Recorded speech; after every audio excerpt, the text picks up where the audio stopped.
राजस्थान के जोधपुर में एक थाना लगता है जिसका नाम है पनार। 14 अगस्त 2020 का दिन था। सुबह के तकरीबन 7:30 बजे हुए थे। हर रोज की तरह वहां पर दो कर्मचारी, जिनमें से एक का नाम है पप्पू मंडल और दूसरे का नाम है पूनम चंद बाल्मीकि, अपने काम को यानी अपने सफाई के काम को बड़ी ईमानदारी से कर रहे थे।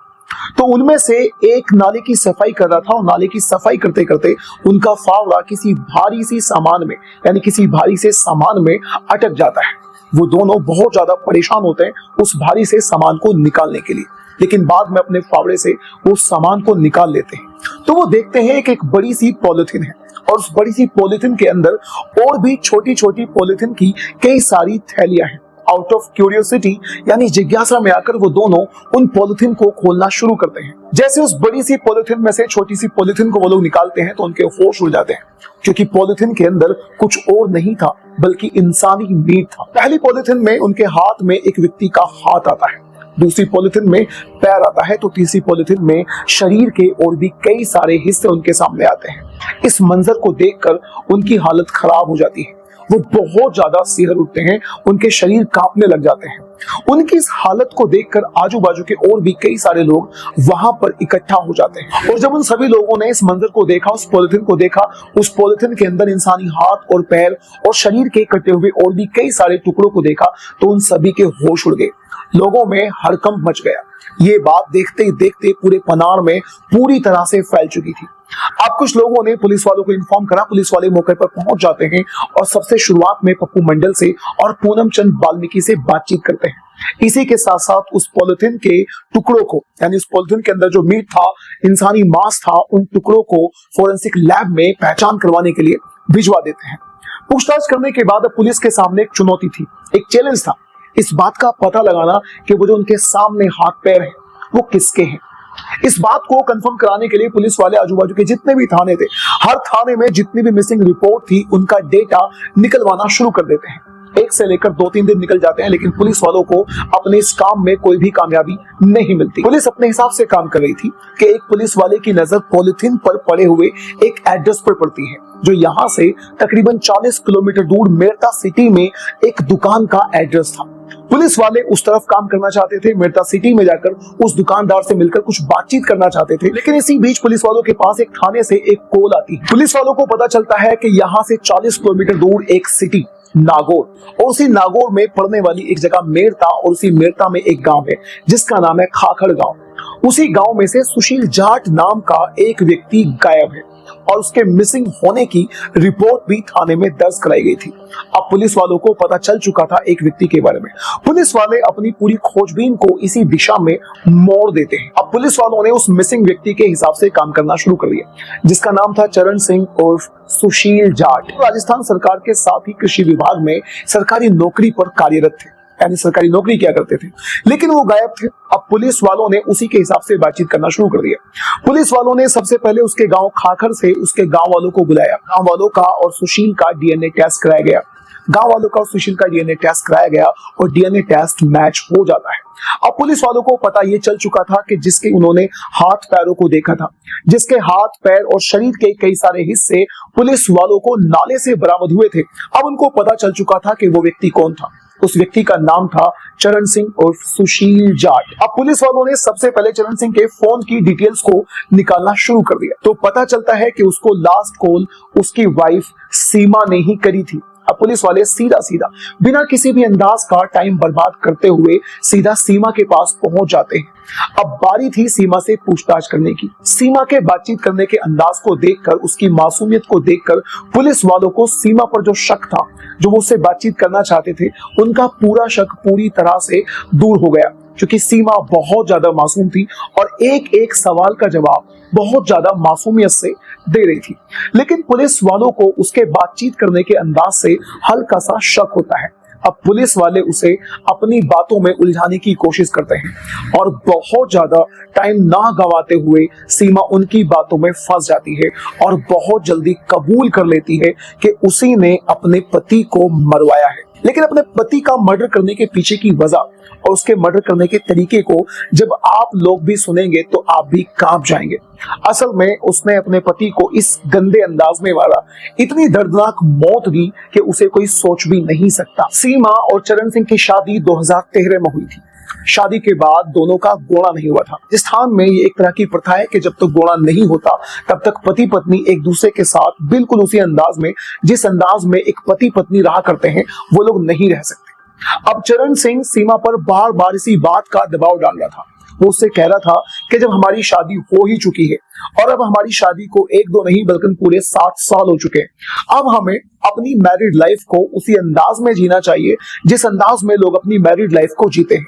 यानी हम एक दूसरे के साथ सेक्सुअल रिलेशनशिप भी बना सकते हैं, बच्चे पैदा भी कर सकते हैं और एक दूसरे के साथ बहुत अच्छे अंदाज में रह सकते हैं। लेकिन सीमा के विचार इस बात के पूरी तरह से अपोजिट थे। जब भी कभी चरण सिंह सीमा के घर वालों पर इस काम को करने के लिए दबाव डालता था, यानी गोड़ा कराने के लिए दबाव डालता था, तो सीमा अपने घर वालों पर ना करने के लिए दबाव डाला करती थी। सीमा अपनी और भी 2 बहनों के साथ रहा करती थी, जिनमें से एक का नाम था बबीता तो दूसरी का नाम था प्रियंका। वो दोनों भी अपने घर पर ही रहा करते थे। वो दोनों भी शादीशुदा थी, लेकिन वो दोनों भी अपने घर पर ही रहा करती थी। चरण सिंह बार बार अपनी पत्नी पर, सीमा पर दबाव डालता था एक दूसरे के साथ रहने के लिए, यानी कहीं ना कहीं वो उसके साथ वैवाहिक जीवन का, मैरिड लाइफ को एंजॉय करना चाहता था। ये सब कुछ चल ही रहा था। चरण सिंह बार बार सीमा से जिद कर रहा था कि मैं तुम्हारे साथ उठना बैठना सोना चाहता हूँ। फिर सीमा एक प्लान बनाती है और चरण सिंह को फोन करके बताती है कि अब तुम्हें ज्यादा इंतजार करने की जरूरत नहीं है। तुम्हारे मन में जो भी ख्वाहिशें हैं हमारी मैरिड लाइफ को लेकर, या तुम जो भी मेरे साथ जिस अंदाज में भी जीना चाहते हो, मैं उन सारी चीजों के लिए पूरी तरह से तैयार हूँ। और उसे फोन करके अपनी बहन के घर बुलाती है। और फिर दिन आता है 10 अगस्त 2020 का।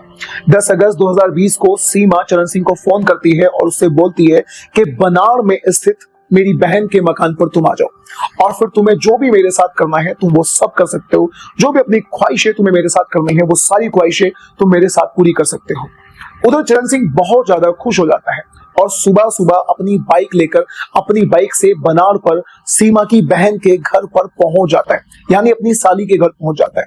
वहां जाकर देखता है कि प्रियंका और बबीता और साथ में उसकी पत्नी सीमा, तीनों लोग वहां पर मौजूद थे।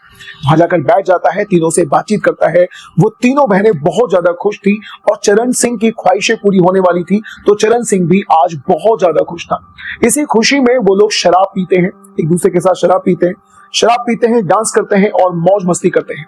जैसे ही चरण सिंह को थोड़ा सा नशा होता है तो वो सीधा सीधा सीमा के पास जाने की कोशिश करता है। वो दोनों एक कमरे में चले जाते हैं। जैसे ही चरण सिंह उसके नजदीक जाता है, जाने की कोशिश करता है, तो सीमा उसे धक्का मारकर बेड पर गिरा देती है और उसके शरीर में एक इंजेक्शन लगा देती है। असल में वो इंजेक्शन किसी और चीज का नहीं बल्कि जहर का इंजेक्शन था। जैसे सीमा चरण सिंह को वो इंजेक्शन लगाती है तो चरण सिंह वहीं पर उसकी मौत हो जाती है। चरण सिंह मर जाता है। अपने प्लान के हिसाब से भियाराम नाम के अपने जानने वाले एक व्यक्ति से इन लोगों ने जहर का इंजेक्शन लिया था। अब चरण सिंह को शराब के नशे में इन लोगों ने इंजेक्शन लगा दिया। अब बारी थी उसकी हत्या करने के बाद, उसकी मौत होने के बाद, अब बारी थी उसकी डेड बॉडी को कैसे और कहां पर ठिकाने लगाना है। उसकी डेड बॉडी को ठिकाने लगाने के लिए शरीर के कुछ हिस्सों को काट कर आप जरा इमेजिन कीजिएगा और सोचकर देखिएगा कि एक पत्नी अपने हस्बैंड को मारकर उसकी डेड बॉडी को मिक्सी में पीसने की कोशिश कर रही है, लेकिन उनकी मिक्सी खराब हो जाती है। फिर उनके दिमाग में इससे भी ज्यादा खतरनाक प्लान आता है और वो खतरनाक प्लान था कटर से चरण सिंह की बॉडी को काट काट करके पन्नी में उसके बॉडी पार्ट्स को भर के शहर के डिफरेंट पार्ट्स में फेंक देना। अब ये लोग यही काम करते हैं, बाजार जाते हैं, वहां से एक कटर लेके आते हैं और चरण सिंह की बॉडी को कटर से काटना शुरू कर देते हैं। उसकी बॉडी के कई सारे हिस्से किए जाते हैं। हिस्से करने के बाद कई सारी पॉलिथीन मंगाई जाती है और फिर एक बड़ी सी पॉलिथीन भी मंगाई जाती है। उस बड़ी सी पॉलिथीन में शरीर के कई सारे हिस्सों को छोटी पॉलिथीन में कर भर दिए जाते हैं और ये लोग बाइक पर बैठकर, जरा इमेजिन कीजिएगा कि बाइक पर बैठकर शहर के बीचों बीच जाकर वहां पर और भी कई सारी जगहों पर सर को कहीं और फेंकते हैं, हाथ पैरों कहीं और फेंकते हैं, तो धड़ को कहीं और फेंकते हैं और शरीर के कुछ और अलग अलग हिस्सों को कहीं और फेंक कर वहां से भाग जाते हैं। जरा इमेजिन कीजिएगा कि सीमा ने अपने हस्बैंड चरण सिंह को किस अंदाज में धोखा दिया। उसके शरीर के पार्ट्स को मिक्सी तक में घुमाया, मिक्सी में पीस डाला, फिर कटर से काटा, चारों तरफ कुत्तों को खाने के लिए डाल दिया। लेकिन इससे भी ज्यादा चौंकाने वाली बात थी अपने पति को मारने के पीछे का मोटिव, यानी अपने पति को मारने के पीछे की वजह। असल में सीमा और सीमा की बहनें आपस में एक दूसरे के साथ बहुत ज्यादा प्यार किया करती थी। और अगर बात करें सीमा के बारे में, तो सीमा एक लेस्बियन थी, वो समलैंगिक लड़की थी। उसको लड़के पसंद नहीं थे, असल में उसको लड़कियां पसंद थी। वो अपनी भाभी के साथ सोना पसंद करती थी, अपनी भाभी के साथ रहना पसंद करती थी। वो सारी चीजें अपनी भाभी से चाहती थी जो अक्सर लड़कियां अपने हस्बैंड से चाहती है। इसी चिढ़ से वो अपने हस्बैंड चरण सिंह की हत्या कर डालती है। उसका टच करना, चरण सिंह का सीमा को टच करना, सीमा को पूरी तरह से खल जाता था। उसे उससे घिन आती थी, उसको सीमा को चरण सिंह से नफरत होती थी। इसी नफरत को मिटाने के लिए वो चरण सिंह की हत्या की प्लानिंग कर लेती है। वो एक समलैंगिक थी, लेस्बियन थी, अपने हस्बैंड से चाहती तो डिवोर्स भी ले सकती थी, लेकिन उसने डिवोर्स का रास्ता ना चुनकर अपने हस्बैंड को मारकर बॉडी के पार्ट्स को अलग कर मिक्सी में पीस कर इधर उधर फेंकने वाला रास्ता चुना। क्या कहना चाहते हैं आप इस घटना के बारे में? अपनी राय कमेंट बॉक्स में जरूर बताइएगा।